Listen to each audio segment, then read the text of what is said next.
Friends, பல் துலக்க மறந்த குட்டி சீட்டா குழந்தைகளுக்கான ஒரு மிக அழகான நகைச்சுவையான கதை.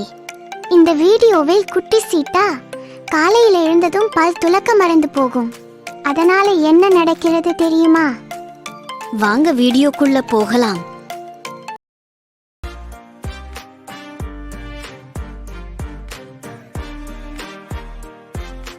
அருவி காட்டின் ஓரத்தில் ஒரு குட்டி வீட்டில் ஒரு சீட்டா குட்டி இருந்தான். அவன் பேர் பாபு. ஆஹா, இன்று விளையாடணும், ஆனால் பல்லு துலக்கணுமா? பூனை தோழியின் வீடு. பூனை குக்கி தன் வீட்டில் பல்லு துலக்கிக் கொண்டிருக்கிறாள். பல்லு பலீச் பலீச், பல்லெல்லாம் இளஞ்சிவப்பு. நான் பல்லு துலக்கலையே, ஆனா என்ன பிரச்சனை? சரி, உனக்கு பசிக்கிறதா? அப்ப என் வீட்டில வந்து டிபன் சாப்பிடு. பாபுவின் பல்லில் இருந்து ஒரு பல்லுபை வெளியே வருது. ஹலோ பாபு, நீ என் வீட்டை சுத்தம் பண்ணல. பாபுவின் வாயில் கனமா வலி வருது. இதான் பல்லு துலக்கலனா நடக்குது. இப்ப என்ன செய்யறது? காட்டின் மருத்துவமனை. உள்ளே ஒரு வேடிக்கையான வானர் டாக்டர். அவன் பேர் டாக்டர் ஊப்பு. பல்லு பிரச்சனைக்கு தாண்டா ஊப்பு வந்திருக்கேன். இந்த பிரஷ், இது மேஜிக் பிரஷ். நீ பல் துலக்கினா பல்லு பேய் ஓடி போவாள்.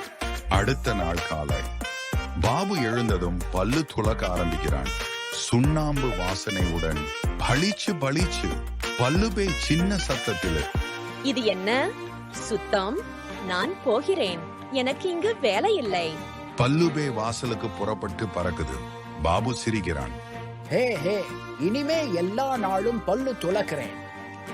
பல்லை தினமும் துலக்க வேண்டும். பசங்களை விழுங்கும் பல்லுபே பிரஷ் பார்த்ததும் ஓடிவிடும். தினமும் பல்லு துலக்குவது நம் பல் நலத்துக்கும் நகைச்சுவைக்கும் ரகசியம்.